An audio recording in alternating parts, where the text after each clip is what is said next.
সবাই কথা বলে, কেউ হাসে, কেউ কাঁদে, কিন্তু যদি কারো কণ্ঠস্বরই না থাকে।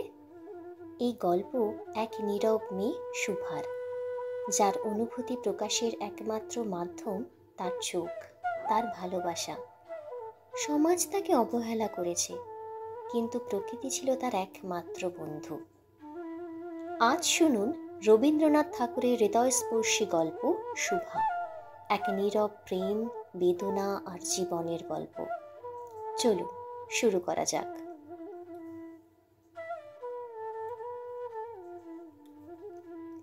মেয়েটির নাম যখন সুভাষিনী রাখা হইয়াছিল, তখন কে জানিত সে বোবা হইবে। তাহার দুটি বড় বোনকে সুকেশিনী ও সুহাসিনী নাম দেওয়া হইয়াছিল, তাই মিলের অনুরোধে তাহার বাপ ছোট মেয়েটির নাম সুভাষিনী রাখে। এখন সকলে তাকে সংক্ষেপে শুভা বলে। দস্তুর মতো অনুসন্ধান ও অর্থ ব্যয়ে বড় দুটি মেয়ের বিবাহ হইয়া গেছে। এখন ছোটটি পিতামাতা নীরব হৃদয়ভারের মতো বিরাজ করিতেছে। সে কথা কয় না, সে যে অনুভব করে ইহা সকলের মনে হয় না। এই জন্য তাহার সাক্ষাতেই সকলে তাহার ভবিষ্যৎ সম্পর্কে দুশ্চিন্তা প্রকাশ করিত। সে যে বিধাতার অভিশাপরূপে তাহার পিতৃগৃহে আসিয়া জন্মগ্রহণ করিয়াছে, এ কথা সে শিশুকাল হইতে বুঝিয়া লইয়াছিল। তাহার ফল এই হইয়াছিল, সাধারণের দৃষ্টিপথ হইতে সে আপনাকে গোপন করিয়া রাখিতে সর্বদাই চেষ্টা করিত। মনে করিত, আমাকে সবাই ভুলিলে বাঁচি। কিন্তু বেদনাকে কেহ কখনো ভুলে? পিতামাতার মনে সে সর্বদাই জাগরুক ছিল। বিশেষত তাহার মা তাহাকে নিজের একটি ত্রুটিস্বরূপ দেখিতেন, কেননা মাতা পুত্র অপেক্ষা কন্যাকে নিজের অংশরূপে দেখেন। কন্যার কোনো অসম্পূর্ণতা দেখিলে সেটি যেন বিশেষ রূপে নিজের লজ্জার কারণ বলিয়া মনে করেন। বরঞ্চ কন্যার পিতা বাণীকণ্ঠ শুভাকে তাহার অন্য মেয়েদের অপেক্ষা যেন একটু বেশি ভালোবাসিতেন। কিন্তু মাতা তাহাকে নিজের গর্ভের কলঙ্ক জ্ঞান করিয়া তাহার প্রতি বড় বিরক্ত ছিলেন। শুভার কথা ছিল না, কিন্তু তাহার সুদীর্ঘ পল্লব বিশিষ্ট বড় বড় দুটি কালো চোখ ছিল, এবং তাহার ওষ্ঠাধর ভাবের আভাস মাত্রে কচি কিশলয়ের মতো কাঁপিয়া উঠিত। কথায় আমরা যে ভাব প্রকাশ করি, সেটা আমাদিগকে অনেকটা নিজের চেষ্টায় গড়িয়া লইতে হয়, কতকটা তর্জমা করার মতন। সকল সময় ঠিক হয় না, ক্ষমতার অভাবে অনেক সময় ভুলও হয়। কিন্তু কালো চোখকে কিছু তর্জমা করিতে হয় না, মন আপনি তাহার উপরে ছায়া ফেলে। ভাব আপনি তাহার উপর কখনো প্রসারিত, কখনো মুদিত হয়, কখনো উজ্জ্বলভাবে জ্বলিয়া ওঠে, কখনো মানভাবে নিভিয়া আসে, কখনো অস্তমান চন্দ্রের মতো অনিমেষ চাহিয়া থাকে, কখনো দ্রুত চঞ্চল বিদ্যুতের মতো দিক বিদিকে ঠিকরাইয়া ওঠে। মুখের ভাব বই আজন্মকাল যাহার অন্য ভাষা নাই, তাহার চোখে ভাষা অসীম, উদার এবং অতল স্পর্শ গভীর, অনেকটা স্বচ্ছ আকাশের মতন উদয় অস্ত এবং ছায়ালোকে নিস্তব্ধ রঙ্গভূমি। এই বাক্যহীন মনুষ্যের মধ্যে বৃহৎ প্রকৃতির মতো একটা নির্বিজন মহত্ব আছে। এই জন্য সাধারণ বালক বালিকারা তাহাকে এক প্রকার ভয় করিত, তাহার সহিত খেলা করিত না। সে নির্জন দ্বীপ্রহরের মতোই শব্দহীন এবং সঙ্গীহীন। গ্রামের নাম চণ্ডীপুর। নদীটি বাংলাদেশের একটি ছোট নদী, গৃহস্থ ঘরের মেয়েটির মতন। বহুদূর পর্যন্ত তাহার প্রসার নহে। নিরলসা তন্বী নদীটি আপন কুল রক্ষা করিয়া কাজ করিয়া যায়। দুই ধারে গ্রামের সকলেরই সঙ্গে তাহার যেন একটা না একটা সম্পর্ক আছে। দুই ধারে লোকালয় এবং তরুচ্ছায়া ঘন উচ্চ তট, নিম্নতল দিয়া গ্রামলক্ষ্যে স্রোতস্বিনী আত্মবিস্মৃত দ্রুত পদক্ষেপে প্রফুল্ল হৃদয়ে আপনার অসংখ্য কল্যাণ কার্যে চলিয়াছে। বাণীকণ্ঠের ঘর নদীর একেবারে উপরে। তাহার বাখারির বেড়া, আটচালা, গোয়ালঘর, ঢেকিশালা, খড়ের স্তূপ, তেঁতুলতলা, আম কাঁঠাল এবং কলার বাগান নৌকাবাহী মাত্রই দৃষ্টি আকর্ষণ করে। এই গার্হস্থ সচ্ছলতার মধ্যে বোবা মেয়েটি কাহারও নজরে পড়ে কিনা জানি না, কিন্তু কাজকর্মে যখনই অবসর পায়, তখনই সেই নদী তীরে আসিয়া বসে। প্রকৃতি যেন তাহার ভাষার অভাব পূরণ করিয়া দেয়, যেন তাহার হইয়া কথা কয়। নদীর কলধ্বনি, লোকের কোলাহল, মাঝির গান, পাখির ডাক, তরুর মর্ম সমস্ত মিশিয়া চারিদিকে চলাফেরা আন্দোলন কম্পনের সহিত এক হইয়া সমুদ্রের তরঙ্গ রাশির ন্যায় বালিকা চিরনিস্তব্ধ হৃদয় উপকূলের নিকটে আসিয়া ভাঙিয়া ভাঙিয়া পড়ে। প্রকৃতির এই বিবিধ শব্দ এবং বিচিত্র গতি ইহাও বোবার ভাষা। বড় বড় চুপল বিশিষ্ট সুভাষী ভাষা তাহারই একটি বিশ্বব্যাপী বিস্তার। ঝিলির অপূর্ণ তৃণভূমি হইতে শব্দাতীত নক্ষত্রলোক পর্যন্ত কেবল ইঙ্গিত, ভঙ্গি, সঙ্গীত, কন্দন এবং দীর্ঘ নিঃশ্বাস। এবং মধ্যাহ্নে যখন মাঝিরা জেলেরা খাইতে যাইত, গৃহস্থেরা ঘুমাইত, পাখিরা ডাকিত না, খেয়া নৌকা বন্ধ থাকিত, স্বজন জগৎ সমস্ত কাজকর্মের মাঝখানে সহসা থামিয়া গিয়া ভয়ানক বিজন্মত্বে ধারণ করিত, তখন রুদ্র মহাকাশের তলে কেবল একটি বোবা প্রকৃতি এবং একটি বোবা মেয়ে মুখোমুখি চুপ করিয়া বসিয়া থাকিত, একজন সুবিস্তীর্ণ রৌদ্রে আর একজন ক্ষুদ্র তরুচ্ছায়ায়। সুভার যে গুটি কতক অন্তরঙ্গ বন্ধুর দল ছিল না তাহা নহে। গোয়ালের দুটি গাভী, তাহার নাম সর্বশী ও পাঙ্গুলি। সে নাম বালিকার মুখে তাহারা কখনো শুনে নাই, কিন্তু তাহার পদশব্দ তাহারা চিনিত। তাহার কথাহীন একটা করুণ সুর ছিল, তাহার মর্ম তাহারা ভাষা অপেক্ষা সকলে বুঝিত। শুভা কখন তাহাদের আদর করিতেছে, কখন ভৎসনা করিতেছে, কখন মিনতি করিতেছে, তাহারা মানুষ অপেক্ষা ভালো বুঝিতে পারিত। শুভা গোয়ালে ঢুকিয়া দুই বাহুর দ্বারা সর্বশরীর গ্রীপা বেষ্টন করিয়া তাহার কানের কাছে আপনার গণ্ডদেশ ঘর্ষণ করিত এবং পঙ্গুলি স্নিগ্ধ দৃষ্টি তাহার প্রতি নিরীক্ষণ করিয়া তাহার গা চাটিত। বালিকা দিনের মধ্যে নিয়মিত 3 বার করিয়া গোয়াল ঘরে যাইত। তাহা ছাড়া অনিয়মিত আগমনও ছিল। গৃহে যেদিন কোনো কঠিন কথা শুনিত, সেদিন সে অসময়ে তাহার এই মুখ বন্ধু দুটির কাছে আসিত। তাহার সহিষ্ণুতা পরিপূর্ণ বিষাদ শান্ত দৃষ্টিপাত হইতে তাহারা কি একটা অন্ধ অনুমান শক্তি দ্বারা বালিকার মর্মবেদনা যেন বুঝিতে পারিত এবং শুভার গা ঘেঁষিয়া আসিয়া অল্পে অল্পে তাহার বাহুতে শিং ঘষিয়া ঘষিয়া তাহাকে নির্বাক ব্যাকুলতার সহিত সান্ত্বনা দিতে চেষ্টা করিত। ইহারা ছাড়া ছাগল এবং বিড়াল শাবকও ছিল, কিন্তু তাহাদের প্রতি শুভার এরূপ সম্মুখভাবে মৈত্রী ছিল না। তথাপি তাহারা যথেষ্ট আনুগত্য প্রকাশ করিত। বিড়াল শিশুটি দিনে এবং রাত্রে যখন তখন শুভার গরম কোলটি নিঃসংকোচে অধিকার করিয়া সুখনিদ্রার আয়োজন করিত এবং শুভা তাহার গ্রীবা ও পৃষ্ঠে কোমল অঙ্গুলি বুলাইয়া দিলে সে তাহার নিদ্রাকর্ষণের বিশেষ সহায়তা হয়, ইঙ্গিতে এইরূপ অভিপ্রায়ও প্রকাশ করিত। উন্নত শ্রেণীর জীবেদের মধ্যে শুভার আরও একটি সঙ্গী জুটিয়াছিল, কিন্তু তাহার সহিত বালিকার ঠিক কিরূপ সম্পর্ক ছিল তাহা নির্ণয় করা কঠিন, কারণ সে ভাষা বিশিষ্ট জীব। সুতরাং উভয়ের মধ্যে সম ভাষা ছিল না। গোসাইদের ছোট ছেলেটি, তাহার নাম প্রতাপ। লোকটি নিতান্তই অকর্মণ্য। সে যে কাজকর্ম করিয়া সংসারের উন্নতি করিতে যত্ন করিবে, বহু চেষ্টার পর বাপ মা সে আশা ত্যাগ করিয়াছেন। অকর্মণ্য লোকের একটাই সুবিধা এই যে আত্মীয় লোকেরা তাহাদের উপর বিরক্ত হয় বটে, কিন্তু প্রায় তাহারা নিঃসম্পর্কে লোকেদের প্রিয় পাত্র হয়, কারণ কোনো কার্যে আবদ্ধ না থাকিতে তাহারা সরকারি সম্পত্তির হইয়া দাঁড়ায়। শহরে যেমন একাত্তা গৃহ সম্পর্কহীন সরকারি বাগান থাকা আবশ্যক, তেমনি গ্রামে 2-4টি অকর্মণ্য সরকারি লোক থাকার বিশেষ প্রয়োজন।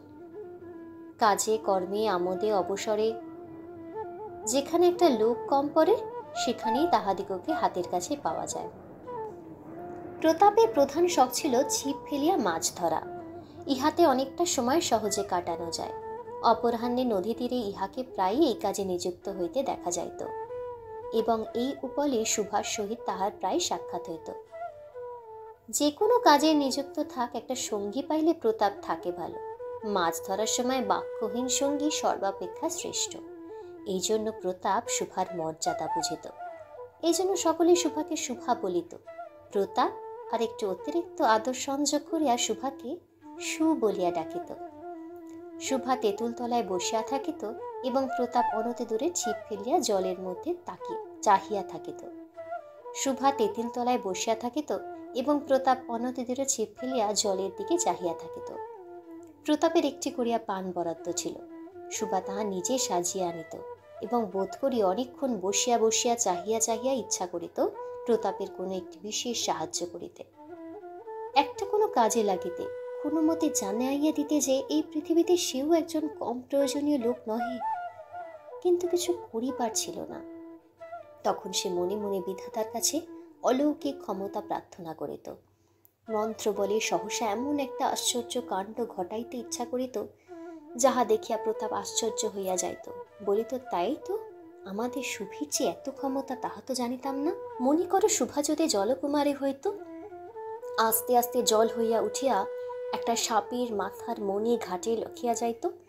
প্রতাপ তাহা তুচ্ছ মাছ ধরা রাখিয়া সেই মালিক লইয়া জলে ডুব মারিত এবং পাতালে গিয়া দেখিত রূপার অট্টালিকায় সোনার পালঙ্কে কে বসিয়া।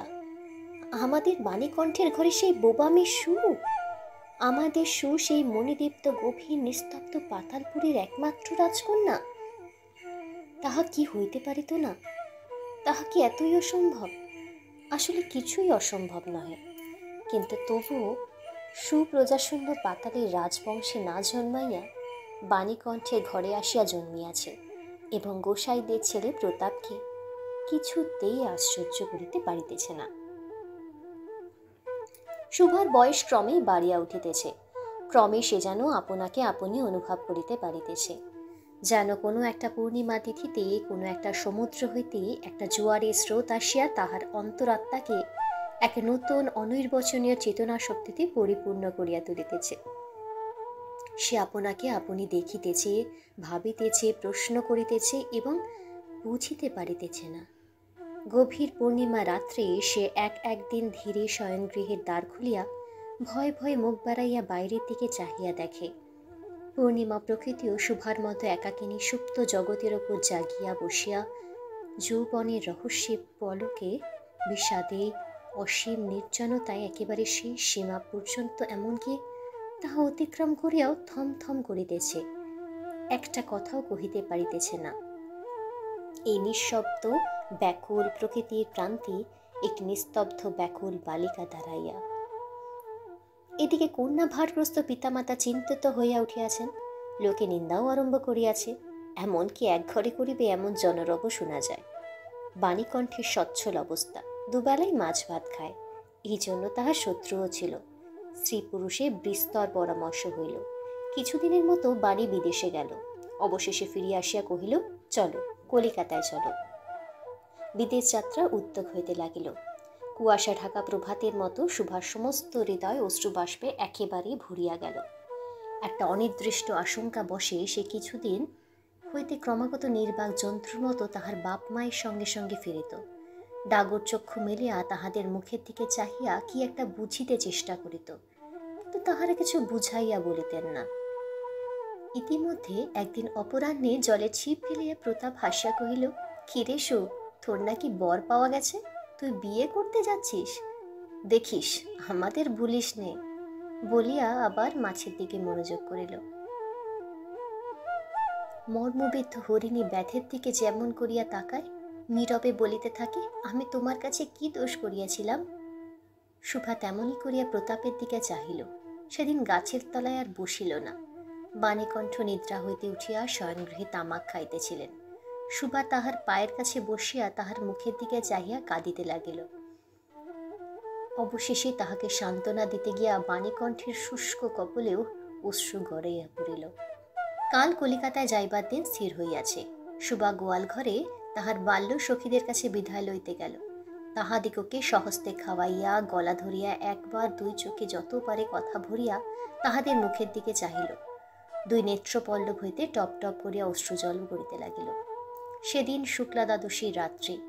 শুভা শয়নগৃহ হইতে বাহির হইয়া তাহার সে চিরাপরিচিত নদীতটের শস্পসজ্জায় লুটাইয়া পড়িল, যেন ধরণীকে একটি প্রকাণ্ড মুখ মানবতাকে দুই বাহুতে ধরিয়া বলিতে চাহে, তুমি আমাকে যাইতে দিও না মা, আমার মতো দুটি বাহু বাড়াইয়া তুমিও আমাকে ধরিয়া রাখো। কলিকাতার এক বাসায় শুভার মা একদিন শুভাকে খুব করে সাজাইয়া দিলেন। আটাইয়া চুল বাঁধাইয়া খোপায় জরির ফিতা দিয়া অলঙ্কারে আচ্ছন্ন করিয়া তাহার স্বাভাবিক শ্রী যথাসাধ্য বিলুপ্ত করিয়া দিলেন। শুভার দুই চক্ষু দিয়া অশ্রু পড়িতেছে। পাছে চোখ ফুলিয়া খারাপ দেখিতে হয়, এই জন্য তাহার মাতা তাহাকে বিস্তর ভৎসনা করিলেন, কিন্তু অশ্রুজলে ভৎসনা মানিল না। বন্ধু সঙ্গে বর স্বয়ং কনে দেখিতে আসিলেন। কন্যার বাপ মা চিন্তিত, শঙ্কিত, শশব্যস্ত হইয়া উঠিলেন, যেন দেবতা স্বয়ং নিজের বলির পশু বাছিয়া লইতে আসিয়াছেন। মানিবুদ্ধ হইতে বিস্তর তর্জন গর্জন শাসন করিয়া বালিকার অশ্রুশ্রু দ্বিগুণ বাড়াইয়া পরীক্ষকের সম্মুখে পাঠাইলেন। পরীক্ষক অনেকক্ষণ নিরীক্ষণ করিয়া বলিলেন, মন্দ নহে। বিশেষত বালিকার ক্রন্দ দেখিয়া বুঝলেন ইহার হৃদয় আছে, এবং হিসাব করিয়া দেখিলেন যে হৃদয় আজ বাপ মায়ের বিচ্ছেদ সম্ভাবনায় ব্যথিত হইয়া উঠিতেছে, সেই হৃদয় আজ বাদে কাল আমারই ব্যবহারে লাগিতে পারিবে। শক্তির মুক্তার ন্যায় বালিকার অশ্রুজল কেবল বালিকার মূল্য বাড়াইয়া দিল। তাহার হইয়া আর কোনো কথা বলিল না। পঞ্জিকা মিলাইয়া খুব একটা শুভলগ্নে বিবাহ হইয়া গেল। বোমা মেয়েকে পরের হস্তে সমর্পণ করিয়া বাপ মা দেশে চলিয়া গেল। তাহাদের জাতি ও পরকাল রা হইল। তাহাদের জাতি ও পরকাল রক্ষা হইল। বর পশ্চিমে কাজ করে। বিবাহের অনতিবিলম্বে স্ত্রীকে পশ্চিমা লইয়া গেলেন। সপ্তাহখানেকের মধ্যে সকলেই বুঝিল নববধূ বোবা। তা কেহ বুঝিল না সেটা তাহার দোষ নহে। সে কাহাকেও প্রতারণা করে নাই। তাহার দুটি চক্ষু সকল কথাই বলিয়াছিল, কিন্তু কেহ তা বুঝিতে পারে নাই। সে চারিদিকে চায়, ভাষা পায় না। যাহারা বোবার ভাষা বুঝিত, সে আজন্ম পরিচিত মুখগুলো দেখিতে পায় না। বালিকা চিরনীরব হৃদয়ের মধ্যে একটা অসীম অব্যক্ত ক্রন্দন বাজিতে লাগিল। অন্তর্যামী ছাড়া আর কেহ তাহা শুনিতে পাইল না। এবার তাহার স্বামী চক্ষু এবং কর্ণেন্দ্রিয়ের দ্বারা পরীক্ষা করিয়া এক ভাষা বিশিষ্ট কন্যা বিবাহ করিয়া আনিল।